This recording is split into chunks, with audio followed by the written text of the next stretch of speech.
tell you guys everything. I do. So there's a lot going on today, which excites me. I'm sorry. My throat's been like that all day. But no, I have a lot of exciting stuff going on. But if you guys follow me, if you don't like, share, subscribe, hate, participate. If you're new to my channel, go back. But there's a lot of stuff. Let me clear my chest. I want to talk about what happened in San Antonio and why I left and on my way there. Welcome, you're first. I'm going to, unless somebody has a question, which I'm happy to answer, probably say this one time. Because that period of my life, being in San Antonio, was like so traumatic that I don't really know how to explain it, to be honest with you. Okay, so I used to live in these cute little apartments called the Port. They call them the Port because it's like water themed.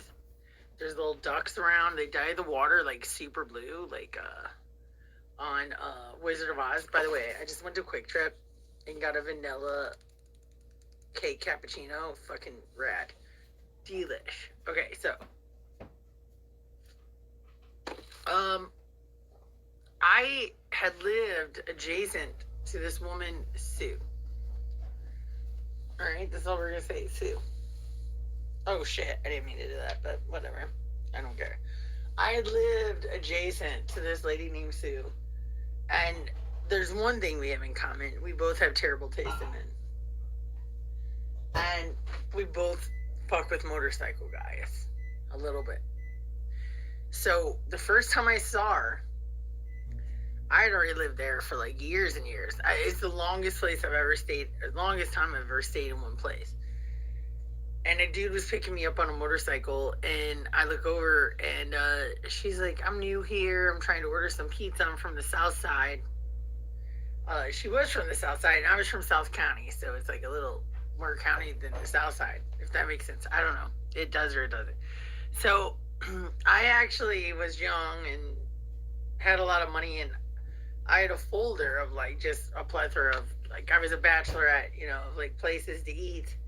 And I helped her out, and over time we became friends.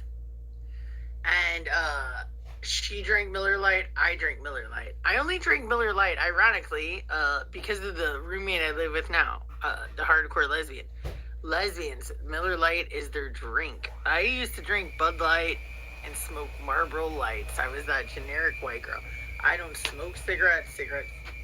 Well, I guess it was about time for this thing to come off. It just flew. Cigarettes disgust me. I don't like the smell. I don't smoke. And I switched to Miller Lite, like, I would say, like, I don't know, 12 years ago. And I used to be one of those people that, like, drink a 12-pack a day. I rarely drink a beer, and if I do, it's a Bud Heavy. For those of you that don't know what a Bud Heavy is, you're not from the Midwest. It's a Budweiser. That's what we call Bud Heavy, okay? So,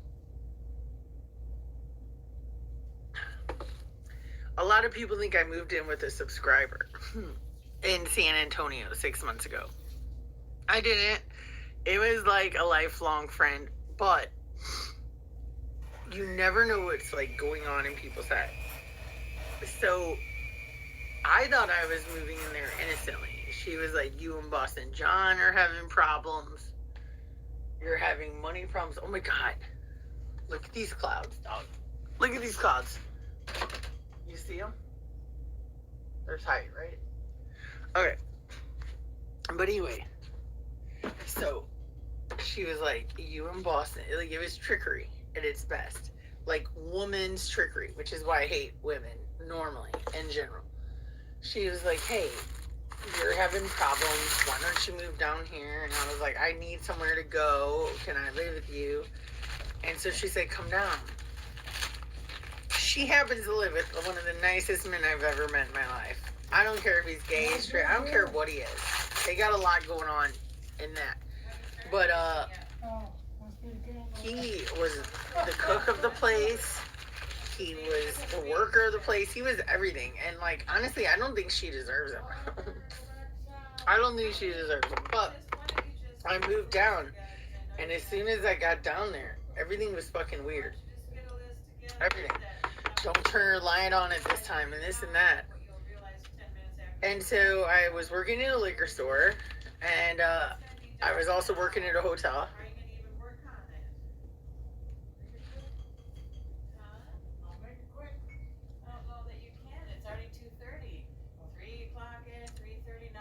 They are big collectors. Why don't you call ahead? Go, just go. You're wasting all this time. Some might call them hoarders. Explain it. Yeah, I see. All right, well. And they had 3 big dogs. And it was a lot for me to take on. Like, dog hair getting all over my stuff, and dogs eating my stuff, but at the same time, I was, like, privileged to live there. You know? But when I got there, here's what we didn't know, folks. I'm gonna microwave this shit. Here's what we didn't know. My friend, and she is mentally unstable. Like, hands down, Sue. Like, but I'm also gonna give her credit too. But she had been burnt by her ex-husband. Okay, I'm not gonna like drop names or anything. It doesn't matter. And she had had terrible Christmases carrying up, and she had fake names, and it was a slippery slope of like shit. But when my shit hit the fan in Vegas, after I had helped her out in St. Louis, which is allegedly the reason why like she let me back, I thought that's what it was, in a nutshell. I thought that's what it was, but that actually wasn't what it was. She was lonely. She was sad. She was stepping out on her old man online, but like they had all pretty much like tossed her to the curb. And I guess she thought I was just this wrecking ball that was gonna come in and help her like plot against this man she lived with, right? Because he cheated on her, yada yada, and like just she's like, he's gonna put me up no matter what. I'm using him for this. Like his son's not gonna get this, and I felt like weird. You know what I'm saying? Like I'm like gangster and stuff, but like I clutched my pearls. I was like, I'm not doing all that. I'm not doing all that. And turns out this guy that I'm talking about that she lived with was one of the nicest people I've ever met. Sweetest people. Took us everywhere. Like Sue, I'm gonna call her by her name. Sue doesn't even deserve this man. She really doesn't. And she brought me in for selfish reasons. She didn't bring me in because I was fucking fighting with Boston and the rent was getting high. She brought me in for her own like hostile psycho reasons. And I kind of tried to warn him on my way out. I think it's one or two things. Like either he didn't care or like he had someone he didn't care or he already knew, to be honest. But when I left, this is really how I left. Like she had 3 big dogs, pit bulls, all this stuff. And I had my clothes hanging outside in San Antonio, Texas.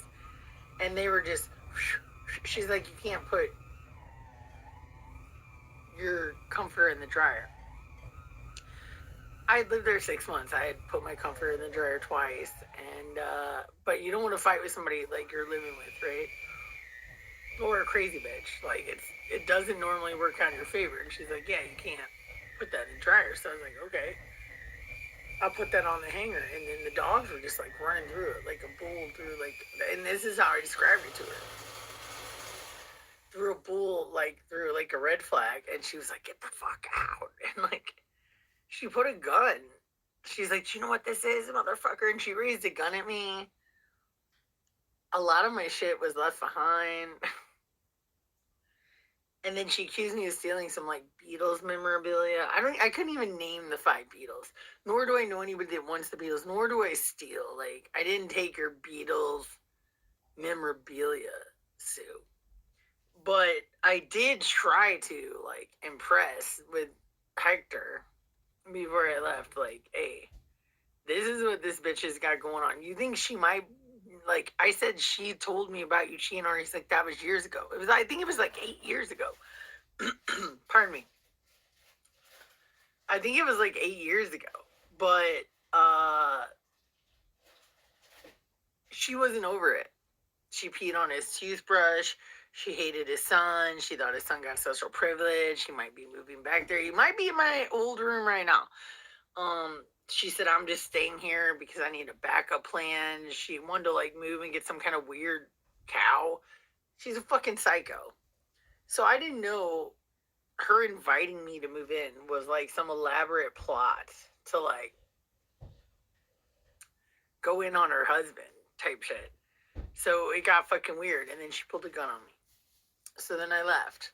And I was like, well, I'm going to go St. Louis. This is the real story, you guys, of like how I got here. And so St. Louis is my home. So it's a 13-hour drive, which is actually shorter than it is from St. Louis to Vegas. So I was like, okay, I'm going to drive it. And 3 hours in, guess where that is? 10 hours away from St. Louis, Waco, Texas. And I looked down for 1 second to like see where like the gas station or something was. And I went like 45 miles an hour into another vehicle, broke my sternum, broke 2 ribs, had my whole leg sewed up. I didn't want to get the stitches. I was refusing the stitches. But then I had this cool dude come in.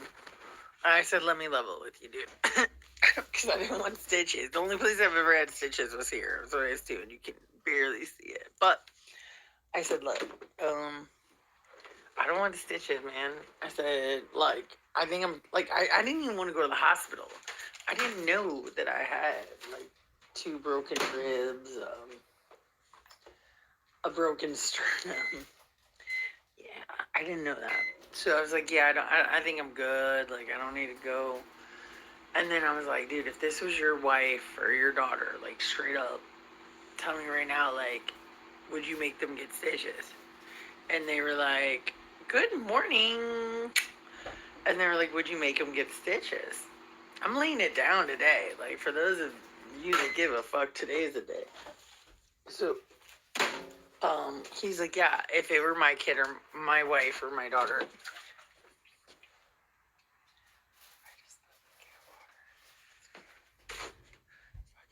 I would definitely, not my kid. No, I'm gonna mop anyway. It doesn't matter. Good morning, Vietnam. Okay, so they was like, I would definitely make them get stitches, and so I got the stitches. And then I had the pit bull bite, which happened in San Antonio. Okay, so like everything about San Antonio was like terrible for me because, I mean, I thank you, Sue and Hector, mostly Hector, for letting me stay in your place, but like it was like shut the lights off here, da da da. I was always treated. They never appreciate the like the food or whatever I try to do to like bring to the table, and Hector didn't know the underlying stress that I had from Sue. Like she had a plot to destroy him, and I didn't want any part in it. He was one of the nicest guys I've ever met.